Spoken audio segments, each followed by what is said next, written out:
Tonight, a trade war explodes into a geopolitical earthquake as US President Donald Trump slaps a crushing 50% tariff on Indian imports, targeting $87 billion in goods.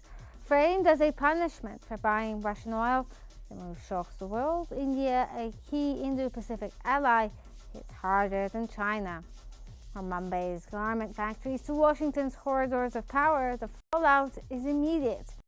Modi fires back with a Swadeshi revolution, tax cuts, self-reliance and defiance. But is this really about trade, or is the global economy now a battlefield where tariffs are weapons and allies are collateral? Welcome to Think Tank.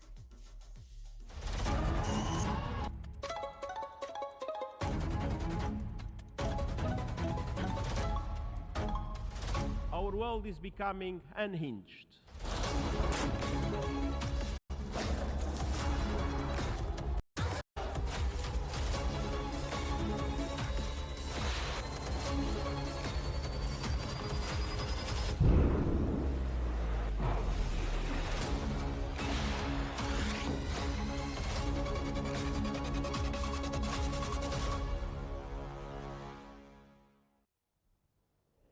The Financial Times has reported that the US has imposed a new punitive tariff on India, raising duties to a total of 50%.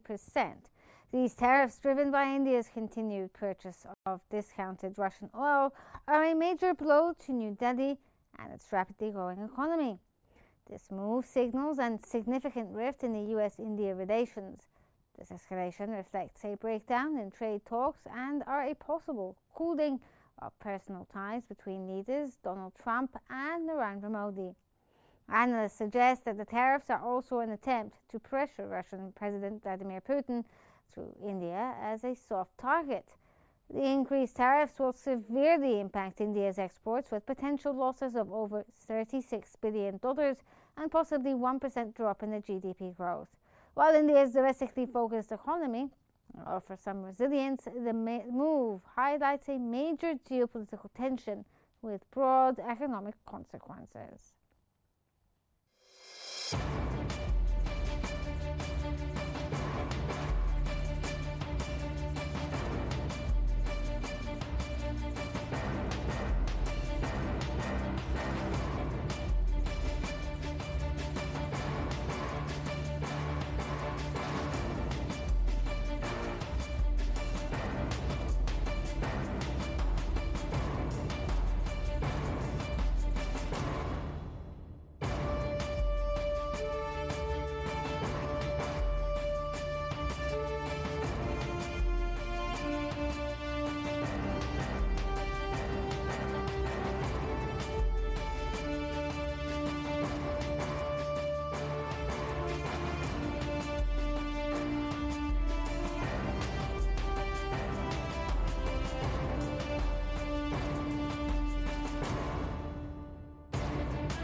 To provide more analysis about the most recent updates concerning the 50% tariffs imposed on Indian imports, we're joined by Mr. Meher Nicholas Ferzelli, Director of the EU ASEAN Centre. Thank you for joining us from Barcelona. Firstly, let's start off by asking, does this US move push India closer to a strategic embrace when it comes to China and Russia? I'm delighted to join you today. It's a tough question. So the short answer is yes. I mean, let's face it, India is already de facto a very solid ally of Russia, and it's something which took the West by surprise. So it took really the Europeans by surprise 3 years ago when the Ukraine war started, and it's also taking the Americans by surprise. And, the Trump White House is based, their philosophy is based on a school of thought called neo-realism. So they're more realistic, they're more cynical, quote unquote. They see the world as it is, and they are less hindered by silly ideologies like the Europeans or like the Biden or Clinton White House, right? But even the realists, even the cold-blooded realists in the Trump White House were surprised to some extent by the strength and the depths of the links between Russia and India. We'll come back to that later. I think these links are unbreakable, and I think President Trump is making a mistake here. Uh, with China, it's different. So the dance, the dance between the Chinese dragon and the Indian elephant is a very delicate dance. It's complicated. So on the one hand, they are rivals and even Yes. enemies. And on the other hand, on some major issues, they cooperate and they work together, right? So you could call it co-opetition, because on the one hand, they're competitors and rivals, and on the other hand, they sometimes work together. So they're co-opetitors, if you will. Yes. But the relation with China is more ambiguous, more complicated, But they more may be rift. pushed towards it if their hand is forced, Yes. basically. This is the elephant in the room, right? This is the big question mark. Is the Trump White House making a mistake here and pushing India into the arms of China, America's big rival? Okay, do you see the birth of a new economic bloc like India, China, Russia? That's worth over $50 trillion now. Is this something that could be possible in the near horizon? Yes, yes. I wouldn't use the word block because block is too strong, right? Yes. Why is it too strong? Because with block you have the impression that the BRICS are becoming a cohesive, coherent block, blah blah blah. I don't think it's going to happen, but it's a big piece of land. Look at the geography. So, I mentioned earlier that Trump was a neo-realist. So view the world with neo-realist eyes. So we live in the age of geoeconomics. The world changed completely 8 months ago. Now things are clear. We all know, following the disaster Aberdeen summit 5 weeks ago, the European Union is not a superpower. Ursula von der Leyen, a month ago in Aberdeen, she yielded completely to Trump. It Yes. was a big defeat for Europe. So there's only one or two. There are only two big players now playing that new great game. And it's a geo-economic game, right? And in that geo-economic game, there's only two players. You have China and America, and then you have big pivot nation. And so Russia and India are big nations in the middle, right? So if you are smart and if you're American, you should not push pivot nation of strategic geographic importance into the arms of your enemy, China.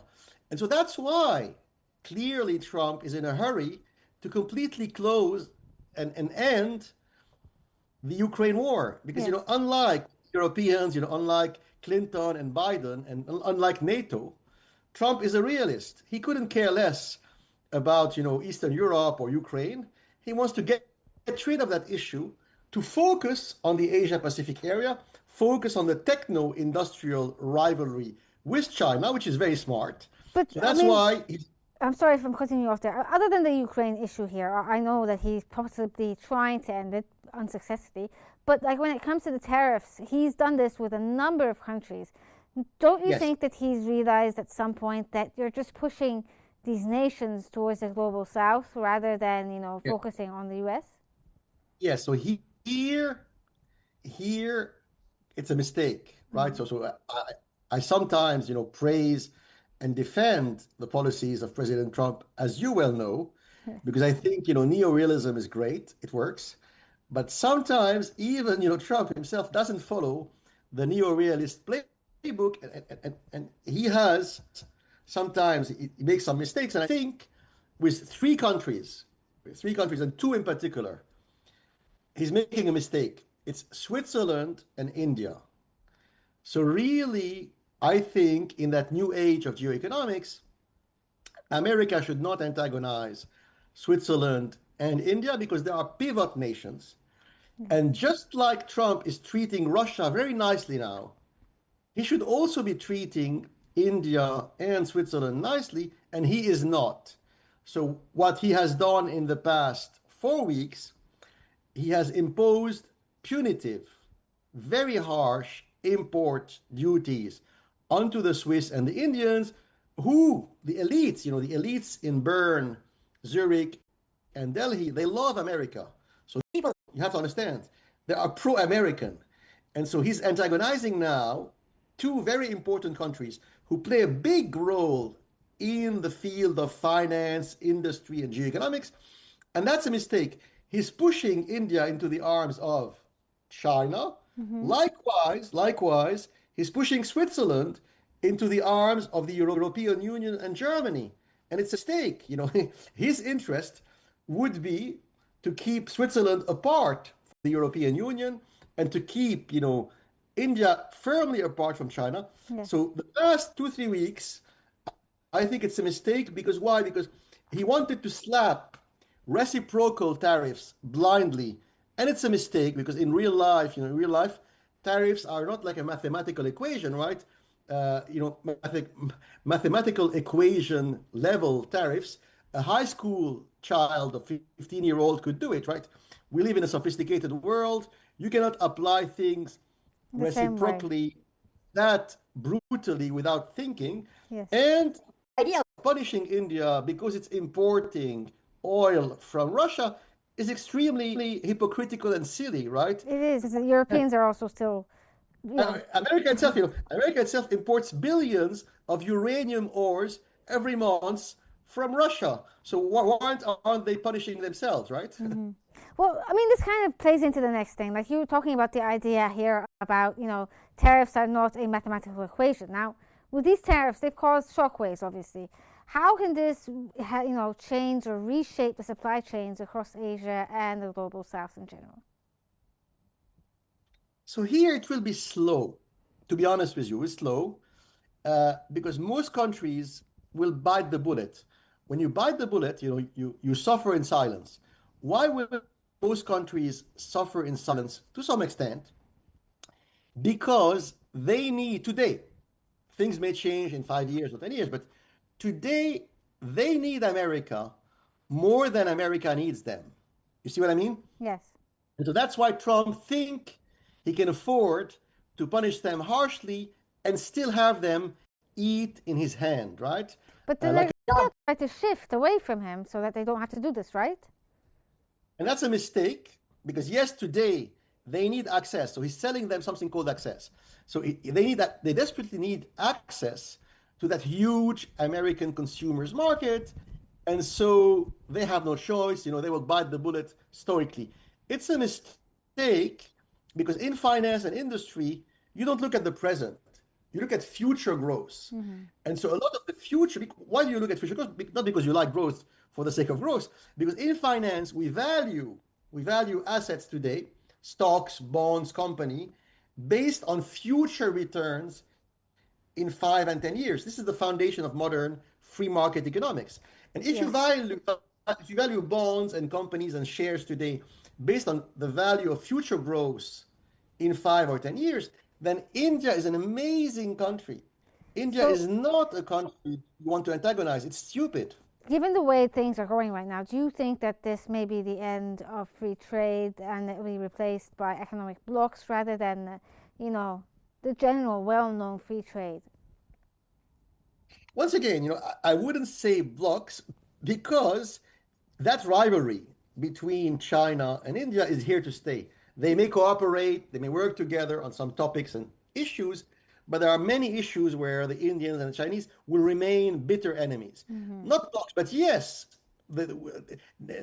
apart from India and China, neoliberalism is dying. So the ideology of Ursula von der Leyen and Emmanuel Macron is dying. It's dead. Yes. And so the only ones across the world who cling desperately to that dead ideology called, neoliberal globalization are some bureaucrats in Berlin, Brussels, yes. And the rest of the world has moved on. The Indians, they have moved on. The Chinese moved on. The Saudis moved on. So, yes. Europe, and really now, the age of geoeconomics, you are right. It's a very selfish brutal age. Thank you for that. Yeah, I'm sorry I have to cut you off there, but we're out of time. But thank you. You've made your point clear there. That was Mr. Michael Nicholas Frizzelli, Director of the EU ASEAN Centre. Thank you for joining me here on Think Tank. This brings us to the end of today's episode of Think Tank. Thank you for watching and stay tuned for more here on Qnews.